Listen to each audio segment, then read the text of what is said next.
In my previous video, we talked about the value of being creative when it comes to building your survival kit. This time, let's talk about being strategic when it comes to your everyday carry system. And what do we mean by this?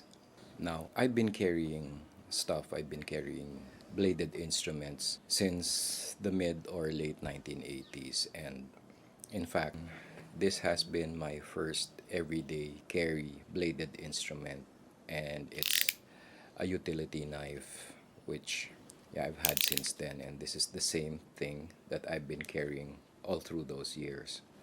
When we say we have to be strategic about our everyday carry system, we have to find ways to get around security and curious people or sheeple who don't necessarily enjoy seeing guys carrying blades, even a lowly Swiss Army knife, and all those bladed instruments. So, in my everyday carry system, I usually incorporate some sort of creativity when it comes to how I carry a blade or what blades I carry on a day by day basis. Now, these are not necessarily for everyday use, but my strategic carry system means that I will pick a certain blade for a certain type of assignment. And especially when I was a reporter, there were a lot of times when I could not even bring a simple Swiss Army knife like my Victorinox waiter. I couldn't bring this anywhere. So I had to be very creative in what sort of tools I have to carry or what sort of tools I carry and how I usually carry them. Now, in the last few years, I preferred having a fixed blade on me compared to a folder. You've already seen me wear this, my Mora Eldris, and this is a really practical fixed blade knife, although it's not full tang. It's really light, except that it has a little bit of bulk. Although it feels great on the neck, you hardly ever feel it's there. It will show in a good pat down. So, strategically speaking, that will have very limited use except for the outdoors. Now, another blade that I used to carry with me, another fixie blade that I used to carry with me, is this Real Steel Receptor. And it's quite a decent fixed blade knife, full grip and relatively compact and flat when I carry it on the neck. But I stopped carrying this on my neck. Instead, it goes in a pocket, which is why I have this type of a lanyard. But still, this particular blade, despite its compact size, will have very limited applications. And if ever I needed to carry a blade like this for what it is, then I would rather carry with me a Spyderco. Although it's just about the same size and weight, will have more blade surface, more of a cutting edge than this particular fixed blade. Again, I have to consider the utility of the knife and how much cutting surface I have. Another one of my favorite fixed blades is again another Mora, and this is my Robust or Robust Pro, which is basically just a camping blade. It's lightweight and it's nice to carry when I'm wearing shorts, and it's usually most carried around the house and when I'm outdoors. So that's the main purpose of my two Moras. I have another Mora which is in my survival LBE. So now when we say carry your instruments strategically, what does this really mean? Now, like I said, as a reporter, it's very difficult to carry even a simple utility knife when going into press conferences or going into government buildings or restricted areas. Which is why, although I had to have a blade, I would compromise. I would lose the ability to carry a blade like this. I would lose the ability to carry a blade even this small. And mainly my purpose is, or the goal is to be able to have a blade with me, a cutting tool with me, no matter where I am, no matter what I do or what I'm doing at that particular moment. Even a Swiss Army knife would be more or less prohibited in the places that I went to. So even this really small Swiss Army knife would not have made it through metal detectors or magnetometers or even the X-ray machines. So I have a few blades with me which I consider strategic in my everyday carry systems. And one of my favorites for restricted carry is this Trango Piranha, which is mainly climbing knife, and it's really so tiny that I've taken it to places where a blade cannot go, and I cannot tell you where that is.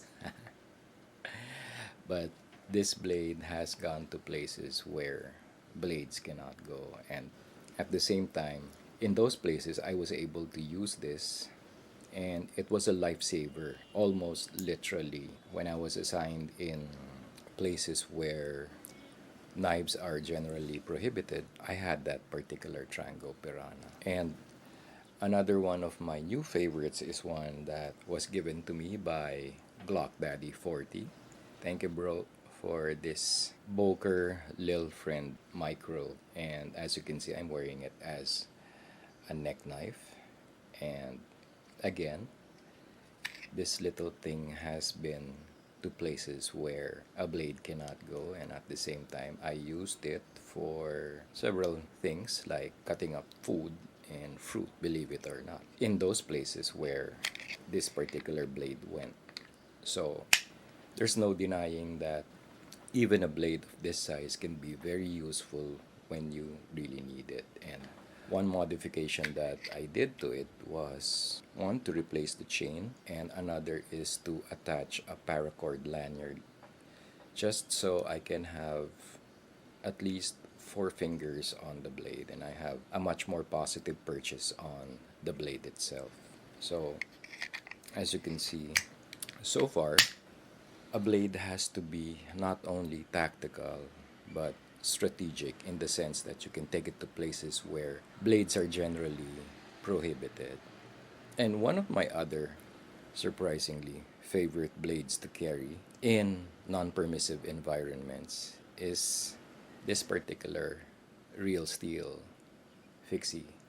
I will not tell you the model, and I will not tell you where it's already been. But this particular blade, because of its color and because of its configuration, has been to more places in open carry than any blade that I've had over the years. And when I need a blade, I have that particular real steel fixie on me.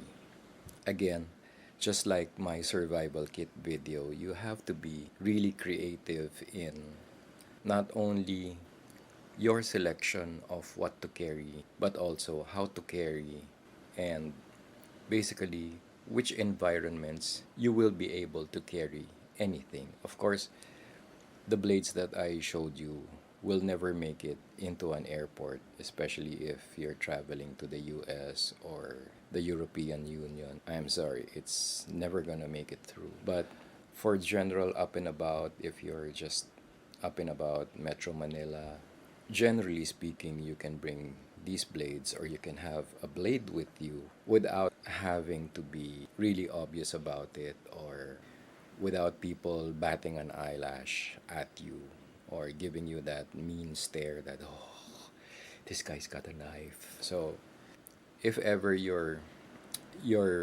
wanting, if you're new to the everyday carry system concept, if you're new to the EDC concept, then these are just some of the tools that I have on me on rotation, depending on where I am. I will have some sort of a blade with me because from among all my EDC tools, the blade and the flashlight have been the most useful tools ever.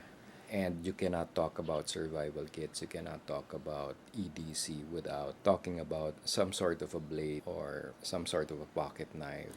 Fixies are rather difficult to carry, or it takes a certain skill to carry a fixie around. But for sure, you can have a pocket knife on you, like either a folder or a Swiss Army knife, and these are relatively easy to carry around town.